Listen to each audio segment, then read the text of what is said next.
Ya, terima kasih para penonton Dama TV yang selalu damai di hati. Kegemaran kakek itu karena Anda semuanya selalu tidak pernah lupa. Kalau hari Kamis jam 4 sore dan Senin jam 4 sore, selalu di depan Dama TV yang selalu damai di hati. Dan dalam kesempatan ini, sebelum kita nanti berbincang-bincang ke sana kemari, yang selalu relevan dengan situasi dan kondisi, ya, saya perlu mengucapkan terima kasih. Kemarin itu mungkin ini penonton Dama TV yang setia nih dari Makassar, Nah, ini namanya adalah Dr. Andes Haji Siharudi Ahmad, Jalan Jambu nomor 50, Siramindi, Palu, Sulawesi Tengah, ya. Dikirimkan ke Eyang Jatikusumo, tapi lucunya apa? Alamatnya di Gresik, ya, di Gresik, di dalamnya apa Eros ini, karena mungkin beliau juga sangat tertarik dengan apa yang akhir-akhir ini dimencuatkan oleh Eros, yaitu adalah Persatuan Spiritual Nusantara. Matur nuwun, terima kasih. Salam untuk saudara-saudara saya yang di Sulawesi semua, ya. Nggih, terima kasih. Dan para penonton Dama TV yang kami muliakan, ini nanti kita akan berbincang-bincang masalah akhir-akhir ini. Sengaja Profesor Eros ini kita datangkan jauh-jauh dari Gresik ke sini karena terus terang aja belum pulang ini. Nggak tahu berapa malam keliling terus ke Trenggalek, ke Tulungagung, ke Kediri, ke Blitar dalam rangka siar masalah hikmah tentang bulan ini, bulan satu Muharram. Mohon maaf, mau nyebut satu Muharram aja kok sulit kakek ini, ya. Yang kedua, yang berbaju merah ada talinya putih. Kebetulan nuwun sewu, saya kenal dengan beliau-beliau dan kawan-kawannya masih belum sampai 1 minggu. Rasanya kayak dulur dewe kabeh gitu loh. Monggo, kalau Abah Eros biar sekali lagi memperkenalkan diri, siapa tahu kalau yang dulu belum kenal. Monggo, silakan, Pak. Assalamualaikum warahmatullahi wabarakatuh. Rahayu. Waalaikumsalam, Rahayu. Kalau saya Prof. Eros yang biasa dikenal Abah Eros dari Gresik. Alamatnya sudah beberapa episode yang sudah pernah kita sampaikan. Rahayu. Ya, yang berbaju merah dan berikat kepala putih ini saya kalau manggil adalah Nak Buyung gitu. Monggo, nama lengkapnya siapa, lahir di mana? Buyung Riko Fujiantoro, lahir di Surabaya 1 Juni 1972. 1 Juni. 1 Juni. Waduh, hebat ya, pas Bung Karno pidato tentang Pancasila, nggih. Nah, saya akan memulai ke Abah Eros dulu.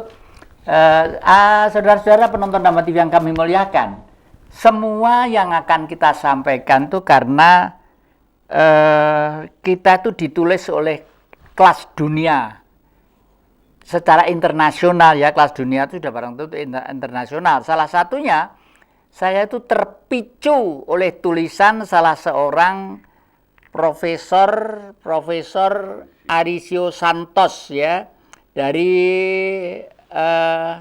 tentang judulnya The Lost Continent Finale Found. Jadi suatu bangsa baru, ya, bangsa yang telah tenggelam, hilang karena proses alam. Dan ini kalau di dalam cerita wayang kulit disebut goro-goro. Itu loh, ya. Sehingga di dalam tulisan beliau itu dilacak oleh beliau karena beliau seorang profesor pengamat tentang arkeologi, perkembangan fisiologi manusia. Beliau di sini dalam tulisan ini ditulis bahwa dulu ada bangsa yang sangat cerdas dan pandai, dan bangsa itu berbudi luhur yang ada di benua Atlantik sana. Setelah Atlantik tenggelam laut ke permukaan, barulah bangsa itu eksodus ke barat. Ternyata sisa bangsa itu sekarang disebut bangsa Indonesia. Loh, bangga atau tidak? Kita itu katanya sana bangsa yang sangat jenius, sangat cerdas, berbudi luhur, dan lain sebagainya, gitulah. Prof, ini penjenengan beberapa hari ini memperingati hari Isra Mi'raj nggih nuwun sewu. Ya. 1 Muharram. Waduh, mohon maaf ini. 1 Muharram ya. Sebenarnya apa sih, Prof? Hikmah dari peringatan Muharram itu? Monggo, Taman sampaikan. Ya, terima kasih bahwa sebenarnya 1 Muharram itu kalau orang Jawa memperingati 1 Suro, kalau orang Islam bilang 1 Muharram atau Muharram. Nah, kalau cerita-cerita tentang 1 Muharram atau 1 Suro, saya rasa bangsa kita sudah hafal betul, sudah tahu betul. Nah, cuman pertanyaannya, dari waktu ke waktu kita ini memperingati, tapi apa hikmah daripada memperingati ini? Hasil dari memperingati ini apa? Memperingati itu pada dasarnya kan bersyukur ya. Mensyukuri. Nah, apa yang disyukuri? Kita harusnya mensyukuri bahwa kita telah dimampukan oleh Tuhan melewati tahun yang lalu menuju tahun yang baru sekarang.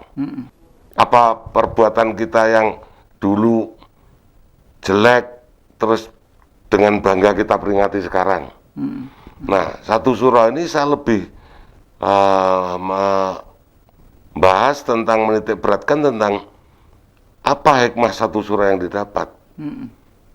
Mohon maaf, ini nanti ada hubungannya dengan pagebluk atau pandemi yang terjadi di dunia ini. Nah, kalau 1 Suro ini tidak diambil hikmahnya, tidak diambil pelajaran dari waktu ke waktu, sehingga terjadinya pandemi ini nanti juga nggak akan ini. Orang hanya memperingati, berdoa tolak pagebluk. Ya, kan ada dalam Islam itu diajarkan Tuhan tidak akan merubah nasib suatu kaum kecuali kaum itu sendiri berusaha merubahnya. Sebenarnya ini menjadi adanya corona ini juga menjadi peringatan bagi. Nah, harusnya dalam momen-momen peringatan 1 Suro supaya kita masuk ke tahun baru itu bagaimana kita memperbarui juga perilaku kita yang jelek di tahun-tahun yang lalu, sehingga terjadi teguran dari Tuhan seperti ini adanya di seluruh dunia ngalami. Lebih-lebih di Indonesia ini, di negara kita ini, kalau hanya kita selamatan atau syukuran atau sekedar ngebong dupo, apa kita bersyukur dengan datangnya corona ini? Yang jelas-jelas, coba sekarang kita pikirkan aja, dari namanya corona aja, kalau diwalik itu sudah naroko yang. Naroko ya. Iya, coba.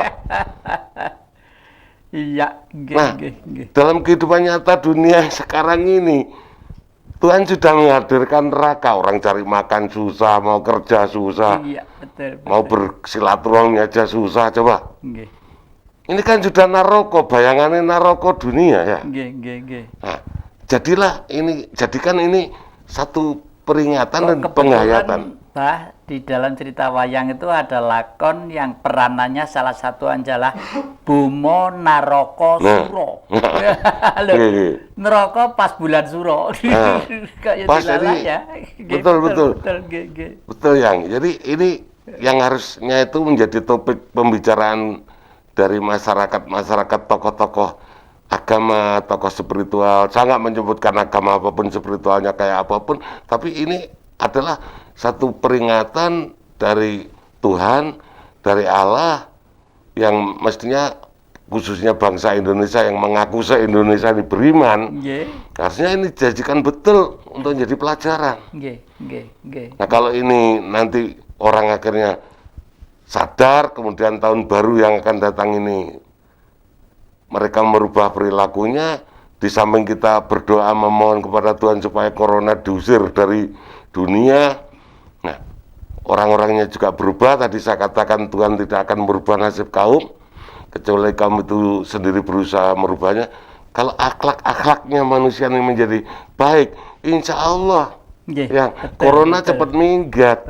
Tapi kalau memperingati 1 Muharram, memperingati 1 Suro yang diperingati bangga kemarin saya rusak, yang akan datang tambah rusak ya tambah parah juga. Padahal menurut pengamatan jenengan, peringatan tentang Muharram itu menurut pengamatan panjenengan sudah berapa ratus tahun di negeri ini? Ya, kalau setahu saya peringatan Muharram itu sejak zamannya, kalau satu suronya sejak zaman nenek moyang kita ada. Pasca Majapahit setelah sekian puluh tahun gitu. Nggih, betul. Tahun gitulah, nggih. Nggih. Nah, tapi kan sudah sekian lama ini kalau ndak dimengerti apa maksudnya, hanya sekedar peringatan aja kan sama dengan orang melakukan sesuatu sekedar gugur kewajiban. Lalu ini, Prof, panjenengan dan kawan-kawan termasuk saya diajak untuk mendirikan pesan Persatuan Spiritual Nasional, Nusantara, Persatuan Spiritual Nusantara. Kira-kira untuk menghadapi problem yang panjenengan terangkan itu, apa yang seharusnya kita lakukan di lapangan? Lah, para penonton yang kami muliakan, nanti kita kupas lagi ya, mumpung ahlinya datang di sini ya. Jangan kemana-mana, masih di depan Jejak Ki Jati.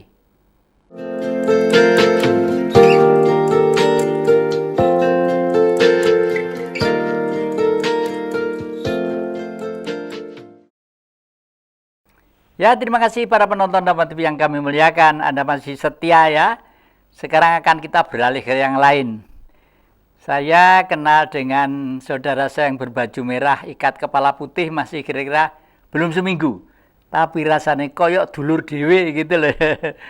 Ya, beliau itu lahir tanggal 1 Juni. Kalau enggak keliru, dan memang benar, 1 Juni itu adalah di mana Bung Karno pidato di depan sidang Dukur Cicumbi Cosakai, sehingga terkenalah dengan nama lahirnya Pancasila. Lah, saya akan bertanya pada Mas Buyung, dengan lahir tanggal sekian itu Mas Buyung punya kebanggaan apa tentang Pancasila ini? Monggo silakan.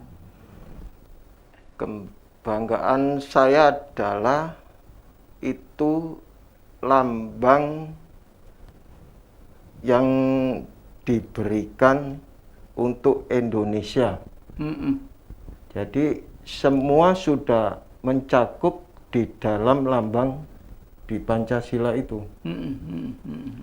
Jadi seharusnya bangsa Indonesia harus bersyukur. Nah, semua yang diterapkan dalam ajaran semua agama terkandung di dalam Pancasila itu sendiri. Nah, jadi kita bangsa Indonesia harus mendalami secara hati betul-betul di dalam Pancasila itu. Nah, jadi lambang itu saya dapatkan waktu tanggal berapa kita ke Balikambang ya. Setelah pulang dari Balikambang, saya mendapatkan lambang itu. Kenapa? Ya mungkin bangsa Indonesia harus menjunjung tinggi itu. Pancasila itu sudah terkandung di dalamnya semua. Itu kunci kesuksesan bangsa Indonesia ada di dalamnya. Ya, sampai di situ aja. Terima kasih. Para penonton dan yang kami muliakan, itulah pikiran-pikiran salah satu warga bangsa yang begitu amat jauh. Dan memang kira-kira seminggu yang lalu kita berjalan ke selatan, ke pantai selatan. Dalam kultur budaya Jawa diistilahkan sowan Kanjeng Ratu Mas di selatan ya. Kalau memang ribuan tahun yang lalu sudah ada, bahkan disebut The Queen and the South Sea, jadi seorang ratu di Laut Selatan. Secara logika, laut yang sedemikian luasnya Sabang sampai dengan Merauke, kalau butuh tentara berapa ribu, kalau butuh kapal berapa triliun harus kita beli.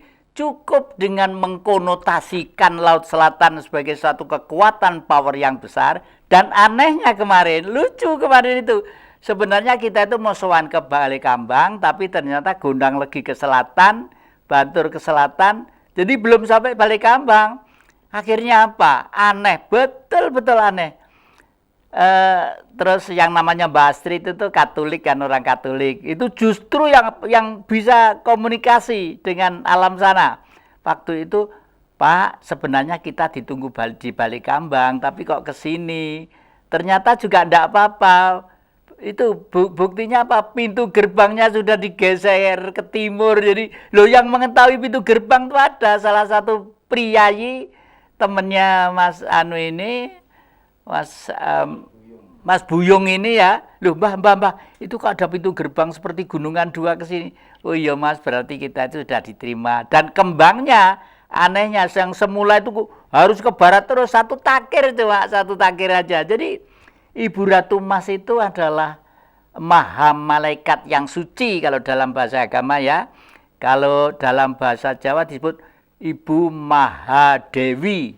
Mahadewi, karena sebelum makhluk diciptakan keseluruhannya, bumi harus dijaga oleh Mahadewi. Menjaga laut, menjaga api, menjaga gunung, menjaga ini, menjaga ini. Lah, itu antara lain ya. Dan ternyata kita ke sana itu, waduh, asik banget ya.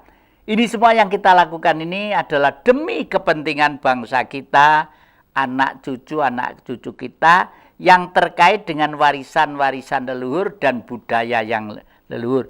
Intinya apa? Mengarah kepada budi pekerti ya, budi pekerti. Karena di antara barisan kakek ini malah mencermati budi pekerti, termasuk Profesor Eros ini juga, lah budi pekerti atau itu cuma diomongkan saja, yang geruang iso ngomong saja, tapi aplikasi prakteknya itu bagaimana itu kan perlu satu tutor yang jelas, sehingga kurikulum sekolah dasar, kurikulum PAUD, SMP, SMA nanti itu jadi jenderal, jadi menteri, jadi apapun ya, dirjen-dirjen, jadi rektor, jadi gubernur, jadi presiden, ya sudah ngerti Pancasila ya toh. Lah inilah yang ditangisi oleh Mas Buyung kemarin itu.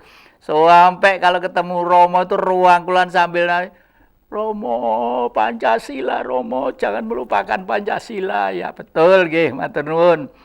Terima kasih, dan kita kembali ke Profesor Eros ya, Prof. Ini dalam pencermatan penjenengan yang ahli tentang kitab itu, perilaku-perilaku yang kita lakukan dengan kawan-kawan kemarin itu sebenarnya ada apa enggak hadis atau ayat yang kira-kira mendukung itu, Bro? Kurang lebih. Kalau di dalam hakikat itu sebenarnya malah ada, karena dalam ajaran agama juga ada. Contoh, kita ini suruh menghormati orang tua kita, bapak maupun ibu. Terus di Islam pun kan doakan nabi-nabi, sampai Nabi Ibrahim. Ya. Berarti di dalam ajaran Jawa ya, itu tidak salah. Artinya orang tidak bisa serta-merta mengatakan ini sesat, ini syirik dan lain sebagainya. Karena syirik atau tidak suatu perbuatan itu dari hati ya. Maka disebut inna malu bil niat gitu. Jadi perbuatan seseorang itu tergantung niatnya. Lah kalau yang jati datang ke masjid berdoa, tidak mintanya kepada Tuhan tapi mintanya kepada cagai masjid, ya syirik kan. Gitu.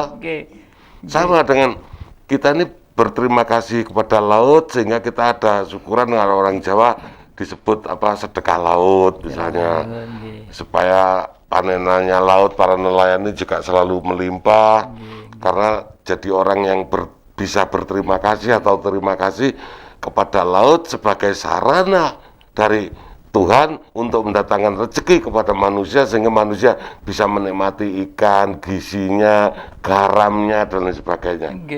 Dekat bumi nggih ngoten.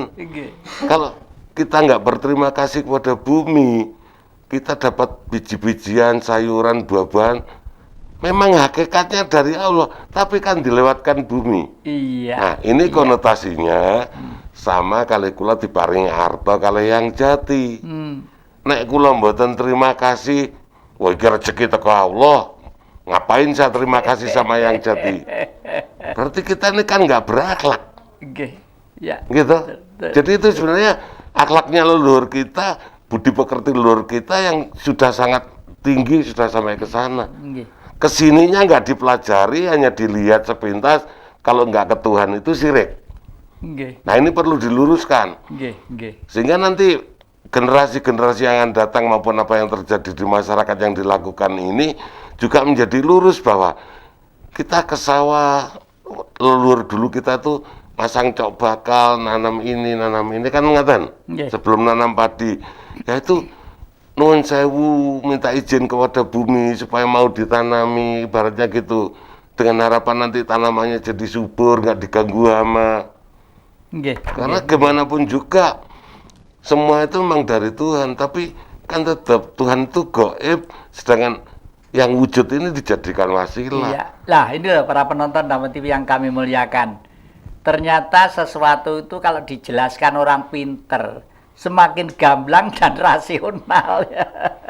Makanya kalau berani mensiarkan kitab, apapun kitabnya, entah Al-Quran, kah Taurat, Jabur, Injil, sampai apapun lah, harus belajar dulu bergaul, mencari pengetahuan, sehingga penafsirannya itu tepat dan jelas. Lah, tentang gaib, kalau nun sewu, kalau nggak salah ada juga yang mengatakan syarat orang beriman harus percaya dengan adanya Betul, betul. gaib. Nah, sedikit saya akan cerita para penonton. Ini betul-betul terjadi, ya.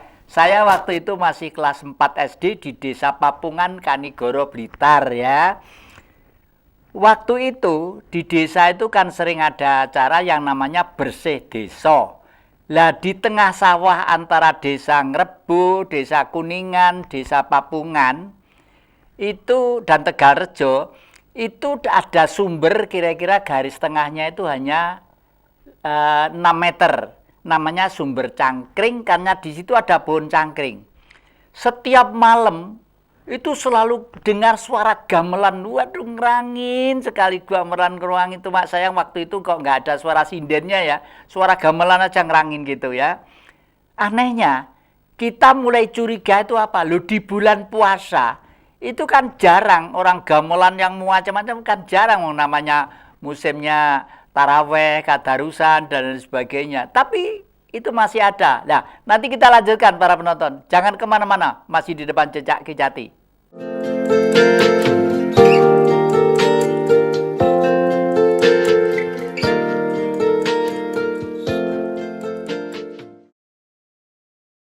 Ya, terima kasih. Saya lanjutkan tentang gamelan gaib tadi ya. Nah, anehnya kalau mau bersih desa, misalnya besok malam bersih desa, malam tadi itu kita selamatan di sumber itu. Selamatan terus kita pamit badhe nyuwun ngampil gamelan gitu ya. Setelah itu besok pagi kita ke sana, gamelan itu udah lengkap. Tapi waktu itu belum ada pelok, masih selendro saja, perunggu kuno-kuno gitu. Kita pinjem, ya dipukul ya gamelan, ya sudah gamelan itulah gitu. Besok pagi kalau sudah dikembalikan lagi dengan ucapan terima kasih pada para leluhur. Nah, anehnya para penonton kalau sudah zaman itu mau berubah ya. Terus suatu saat waktu dipinjam itu ada syarat. Syaratnya jangan sampai ada yang diganti. Pakunya kayak aninya kayak pukulnya tidak boleh diganti. Nah, yang nabuh gong itu bocah kembar namanya Dugel sama Tumper. Saya masih ingat itu ya, Dugel sama Tumper. Lah, tamparnya gong tuh kan ngawir gitu, mau putus gitu. Lah takut. Wah, itu tak tutup glunduang, geweker ndak karu-karuan gitu. Diganti sudah. Sejak itu ndak bisa dipinjam lagi. Lah, itulah artinya bahwa hidup ini memang sebelum ada kita sudah ada leluhur-leluhur kita. Istilahnya Prof. Jarod tadi itu ya. Oleh karena itu etika, sopan santun, menjaga budi pekerti yang baik demi leluhur dengan warisan yang sangat mulia kepada kita. Nah, ini datang seorang priayi baru biar memperkenalkan diri, lahir di mana, namanya siapa. Syukur kalau masih ingat ibu bapak Asmo siapa. Monggo silakan. Ya, Assalamualaikum warahmatullahi wabarakatuh. Waalaikumsalam. Rahayu. Ya, perkenalkan, nama saya Fajri Niam, lahir di bagian Surabaya Utara, yaitu tepatnya di Ampel. Tanggal kelahiran pas 2 hari kemarin, yaitu tanggal 8 bulan Agustus. Tahunnya sama dengan Bapak Buyung, tahun 72. Jadi nggak tahu ini kok tadi langsung pakai kaos juga langsung Indonesia. Tadi tanpa disengaja. Sementara itu Romo. Nggih. Nah, Mas, khusus ke panjenengan, Mas. Jenengan kemarin tuh saya lihat dong dari Ngampel ini kan priayi yang taat dengan agama ya di sana itu, dan pelopor-pelopor agama Sunan Ampel itu nggih dari sana juga gitu. Panjenengan waktu ke pantai selatan kok kusuk dan bahkan bisa melihat sesuatu yang umum pada umumnya tidak tahu. Jadi kan sebenarnya dasarnya apa tuh? Ilmunya apa sih Mas, ilmu ini? Iya. Makasih Romo atas pertanyaannya. Saya berusaha menjawab karena saya bagaimanapun juga itu adalah masih belajar Romo. Boleh dikatakan kalau secara pesantren itu saya masih nyantri. Nah, jadi pada saat di Balai Kambang kemarin, tadi antara mungkin kita kan mobil diparkir di luar ya Romo. Diparkir di luar kan nggak bisa masuk, ditutup. Iya. Nah itu ternyata kita harus juga santun untuk sampai ke sana. Nah di antara kita hening pada saat itu antara alam sadar dan tidak, tahu-tahu ada 2 sejenis gapura ya, saya kemarin bilang Romo gapura ya. Iya. Nah, warna hijau mencolok kayak sinar. Cuman sekelebatan itu Romo. Gitu. Habis itu saya konsultasi sama Romo itu. Gitu. Iya. Jadi bagaimanapun juga kalau saya kembali ke adab itu tadi, jadi saya sandarkan kepada apa yang saya dapat pelajari, bahwa yang saya mengetahui bahwa sesungguhnya Nabi Muhammad bilang, sesungguhnya saya diutus adalah untuk menyempurnakan akhlak. Itu Romo. Nah, jadi, para penonton Taman TV yang kami muliakan, semua yang diceritakan beliau itu intinya adalah ojo lali karo alam tinggalaning leluhur. Intinya ke sana, ya ke budi pekerti lagi ya, karena kalau kita tidak cinta kepada alam itu apa, siapa, di mana, kemana. Apa itu? Apa itu alam? Alam berkali-kali di sini saya katakan adalah kalau alam bisa dilihat mata ya, tapi sama intinya, seru sekalian alam. Nah, laut salah satu juga bagian dari seru sekalian alam tadi itu. Jadi semua kita, jadi kemarin memang benar, mosok arep sowan ning ngene wong sing dihormati kok numpak mobil, malah saya mau dipinjamkan, Mas, Mbak Jati dipinjamkan ojek aja, kasihan jalan. Enggak, jangan Mas, ayo kita ke sana. Memang akhir-akhir ini kan radiusnya itu dibatasi sampai kira-kira 1,5 kilo atau 2 kilo gitu, karena di dampak dari lempengan bumi yang akan bergerak ini mengkhawatirkan. Tapi nanti kok Ibu Ratu udah nunggu kita gitu. Jadi ya jalan kaki malah enak ke sana sampai ke laut. Ternyata beliau yang mampu melihat pintu gerbang yang dari barat digeser ke timur tadi itu ya.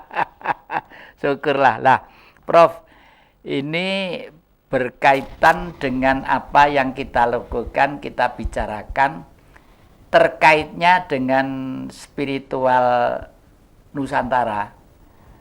Itu apa, Prof, kira-kira, Prof?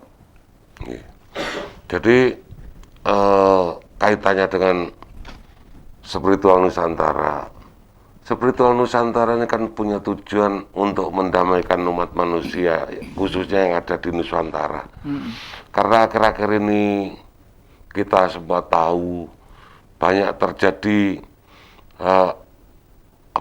perpecahan-perpecahan, apakah gara-gara politik, apakah gara-gara agama dan lain sebagainya. Bahkan agama telah banyak dimanipulasi oleh orang-orang untuk menjadi alat politik.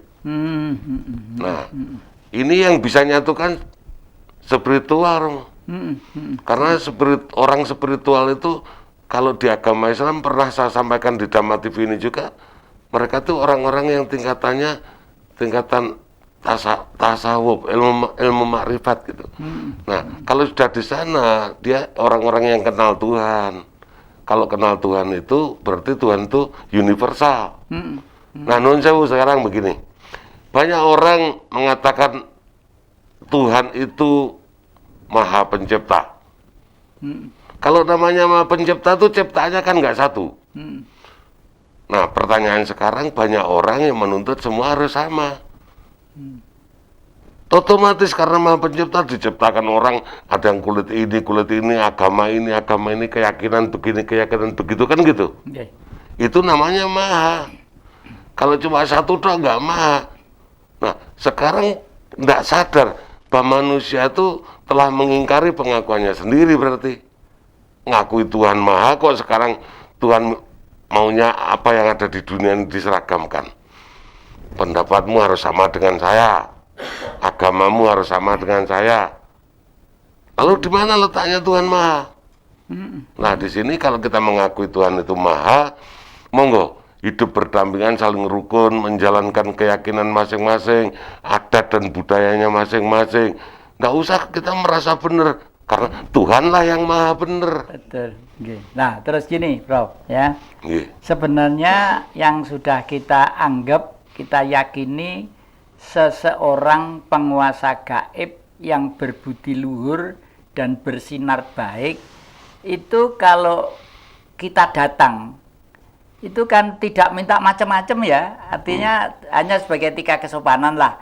Seperti waktu kita kemarin itu ke selatan itu hanya membawa satu takir bunga dengan 7 macam warna. Yang penting jangan lupa ada melatinya, adanya ya. Terus lalu satu saat ada keyakinan atau kepercayaan bahwa ke sana itu harus mempersembahkan misalnya binatang-binatang yang gede-gede, yang ini nih, terus apa dilarung ekornya, apa dilarung gundulnya gitu. Itu sebenarnya bagaimana, Bro? Ngaten nggih. Sebenarnya sowan ke leluhur atau nyekar lah ibaratnya gitu nggih ya. Wis. Gampang-gampang nyekar. Nyekar itu intinya kan berdoa. Mendoakan leluhur. Nah, Nabi sendiri mengajarkan kalau kita berdoa kepada Tuhan itu suruh pakai wangi-wangian. Lah wangi-wangian itu bisa kembang, bisa menyan, bisa dupo gitu yang. Bukan darah-darah yang berceceran ya. Terus kemudian kalau kita ini misalnya bersyukur kepada Tuhannya itu diwujudkan makanan, apakah makanan itu berupa nasi, kue-kue, bubur merah putih, segala macam. Semua itu sebenarnya kalau orang Jawa itu kan penuh filosofi. Betul. Niku wonten maksudnya, tumpeng aja bisa dijelaskan. Iya. Iki bujang maksudnya apa? Iki kulupan iki maksudnya apa? Kan ngaten? Nggih. Nah, bubur merah ini maksudnya apa? Bubur putih maksudnya apa? Nggih. Nah, mengeti bubur merah mengeti saking bopo biung. Kan ngaten? Nggih. Dan seterusnya, saya nggak hafal bahasa Jawanya. Tapi intinya saya paham, saya tangkap. Nah, inilah yang sebenarnya tadi saya katakan, ke Tuhan itu bersyukur itu macam-macam, tapi itu untuk manusia. Manusia, iya. Nggih. Dan Tuhan sendiri mengajari kasih sayang. Kalau kasih sayang itu kan tidak boleh membunuh sia-sia. Misalnya kalau gregeten kalih kucing tak belah, tak buang, tidak boleh. Nggih. Jadi hargailah sesama makhluk ciptaan Allah, karena gaib pun sebenarnya juga makhluknya Allah. Ya, para penonton dan yang kami memuliakan, sekali lagi ngomong dengan orang pinter itu rasional, dan berkali-kali saya sampaikan, ayolah kebodohan kita itu kita bongkar kembali. Istilahnya saya pakai istilah agak kasar sedikit ya. Kebodohan kita, ayo segera kita luruskan supaya kita berkepribadian dalam kebudayaan. Jangan kemana-mana, masih di depan Jejak Ki Jati.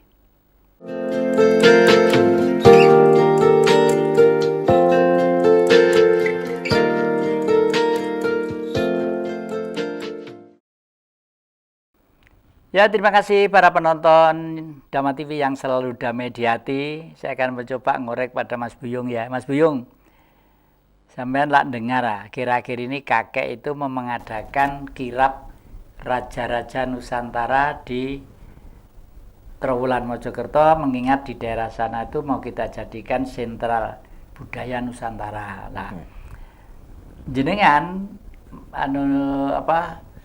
Nun sewu, Mas Buyung ini dengan terkait dengan itu ada benak isi hati atau unek-unek atau sedikit nggak seneng, atau kalau seneng dasarnya apa nggak apa-apa, sampaikan secara jujur aja ya, secara jujur aja. Bagaimana rencana itu? Ya, Amitabha Rahayu. Ya. Kalau menurut saya itu sangat bagus sekali, karena tradisi tanah Jawa kan memang dari leluhurnya sudah ada kerajaan. Jadi itu mesti harus dibudayakan lagi supaya jangan sampai punah. Ya, kalau menurut saya begitu ya. Nggih lah. Para penonton Dhamma TV yang kami muliakan, sungguh unik ya. Anak muda, kalau saya lihat itu kehidupannya sehari-hari itu ya modern, pergaulannya dengan orang-orang itu, tapi masih begitu kuat Nun sewu ini. Tanya aja ya. Nun sewu, etnis benar kulit-kulitnya tak delok kok kayak apa ya? Suku apa sih sebenarnya? Maaf, suku apa ya? Saya suku Tionghoa. Suku Tionghoa ya. Waduh, syukurlah. Orang tua dari Sumatera. Dari Sumatera ya. Ya, Pulau Halam. Saman pernah mendengar Pak ndak bahwa wilayah Jawa itu pernah sampai ke daratan Cina sana. Nah, sekitar era Majapahit, yaitu daratan Cina itu provinsi kita yang ke-13. Namanya Cambaluk ya, Cambaluk. Kalau orang sana menyebut Sriwijaya itu Jelebote gitu ya. dan mohon maaf ini, yang membangun tembok Tiongkok itu arsitek pemikirnya bukan orang Cina, itu orang Jawa itu. Orang Jawa. Ya, karena pada waktu itu provinsi kita di sana mau diserang oleh Mongol dari utara. Wah, Mongol itu kan begitu. Waduh, sudah ekspansi gitu. Wes kejam, swadis dan kuat gitu lah. Makanya dibuatkan tembok Tiongkok itu. Ini sejarahnya itu sebenarnya tidak ditulis oleh sejarah-sejarah yang pada waktu kita sekolahan bahwa itu dibuat orang dari sini, itu tidak ditulis. Karena apa ya? Karena orang Barat itu banyak merubah sejarah negeri ini yang dicetak menjadi buku-buku pelajaran yang intinya supaya kita itu terus curiga satu dengan yang lainnya. Makanya sampai akhir-akhir ini disentuh hatinya, Pancasila adalah satu-satunya mangkok untuk mewadahi semua aspirasi pikiran, baik pikiran tentang agama, apapun agamanya, apapun kepercayaannya, apapun ininya, entah ngobong dupo, entah ini, dan semua terhimpun dalam Pancasila. Itu zaman bener juga itu, sebenarnya salut itu. Wes putune kakek iki saya akeh. Nggih, Mbah, ini kembali ke panjenengan, Mbah. Panjenengan ini dari tadi dari Jogja, Dr. Sri sudah telepon. Nanti salam saya untuk Prof. Eros, dan nanti Prof. Eros harus tidak boleh sampai tidak ikut campur dalam kirab raja-raja. Nah, ini panjenengan kira-kira dalam kirab raja-raja itu punya gambaran apa, Prof? Untuk supaya gitu kelihatan suatu budaya yang betul-betul Indonesia itu megah jaya gitu. Jadi kalau mau mengumpulkan raja-raja Nusantara kembali ke Trowulan itu sebenarnya sama dengan napak tilas zaman kejayaan Majapahit. Dengan harapan membangkitkan semangat nasionalisme bangsa kita yang luar biasa supaya sadar untuk kembali menjadi luar biasa. Artinya kita kembali kepada marwah Majapahit. Di sana sudah terjalin suatu kerukunan, sudah terjalin suatu persatuan sehingga negara itu menjadi makmur sejahtera, dibilang Loh Jinawi Gemah Ripah Kartoraharjo. Tuh.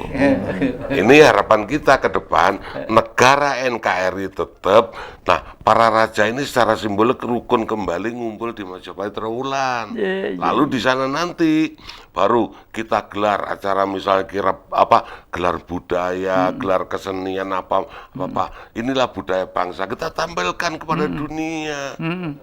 Walaupun karena acaranya itu mungkin tidak terlalu lama, mungkin ya sebagian ditampilkan budaya-budaya Nusantara menika dengan mengundang raja-raja, bahwa raja-raja Nusantara telah bersatu, mudah-mudahan nanti warga masyarakat ini juga menjadi bersatu dari macam-macam suku, sehingga kembalilah Indonesia bersatu, Indonesia jaya, seperti yang tertuang di dalam Pancasila, persatuan Indonesia.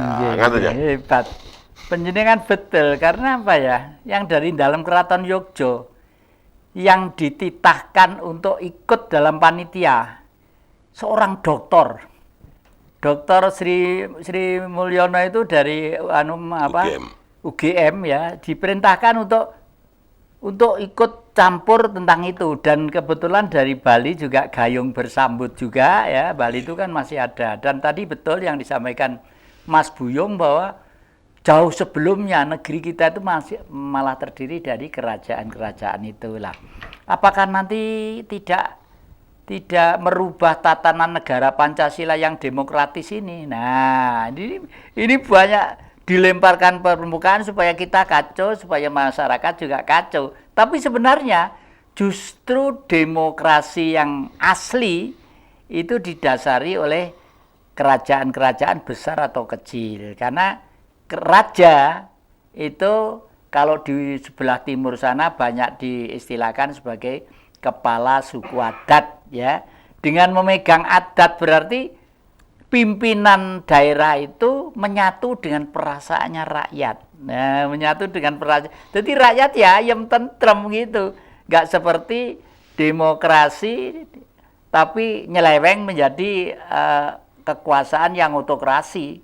Ya itu malah akhirnya ya nuwun sewu nggak ketemu seperti saat ini ya, nggak ketemu. Akhirnya banyak demonstrasi. Nah, akhirnya banyak demonstrasi.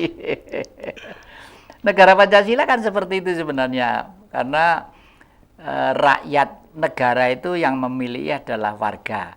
Warga itu adalah manusia. Manusia terhimpun dalam politik disebut rakyat, ya. Makanya disebut demos kratos. Demos itu masyarakat, kratos itu kekuasaan. Jadi yang kuasa itu adalah rakyat. Tapi rakyat sekarang akhir-akhir ini dikuasai ya. Wes ngene-ngene pajak kudu digenjot terus, pajak kudu digerus terus. Tapi kesempatan golek pangan enggak ada, diberi kesempatan yang layak gitu loh ya. Ya, mungkin ini adalah proses kristalisasi zaman. Tapi nuwun sewu, Prof. Ini nanti kalau penjenengan sama kawan-kawan tuh di sana, nanti kita itu satu kereta itu penjenengan terpaksa harus main ketoprak ini nanti. Busananya entah penjenengan sebagai Gajah Mada, entah penjenengan sebagai apa, termasuk Mas itu. Kira-kira kira-kira mau ya? Rakyat melihat itu kan seneng gitu ya loh, ya seneng begitu. Ngaten Romo. Nggih. Ini kan dalam rangka membangkitkan semangat dan berbudaya bangsa kita. Nah, sekaligus mengingatkan bahwa peradaban bangsa kita dulu adalah sudah sangat tinggi, sangat maju. Jadi tolong dibedakan antara agama dengan budaya. Nah, budayaan pakaian ketoprak ya harus pakai pakaian ketoprak, Romo. Iya. Mosok ketoprak nggih baju sorban, nggih jubah, nanti nggak pas. Iya. Nah, di sini sebenarnya mau kiai, mau gus, mau apa. Nah, kami sudah koordinasi juga dengan teman-teman budayawan, para gus-gus yang ada di daerah Jawa Timur terutama, untuk mendukung acara-acara seperti itu. Nggak masalah. Wong mantenan saja tidak harus pakai adat kearap-arapan atau adat keagamaan atau adat budaya luar, budaya Jawa dipakai, mantenan tetap belangkonan mboten masalah. Nggih. Karena ini budaya bukan agama, ngaten lho. Nggih, nggih.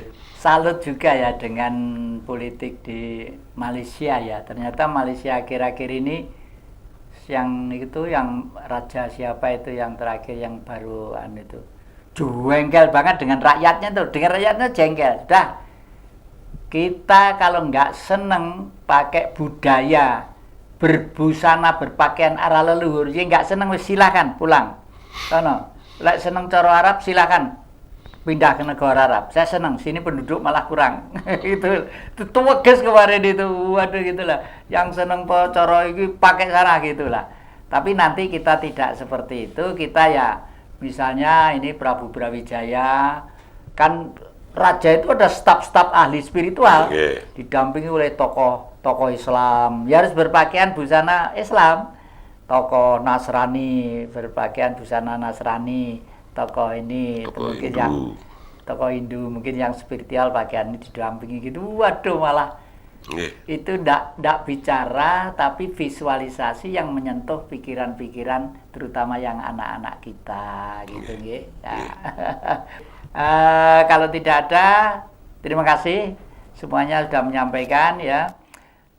Kalau ada kesalahan dan kekilafan mohon maaf yang sebesar-besarnya.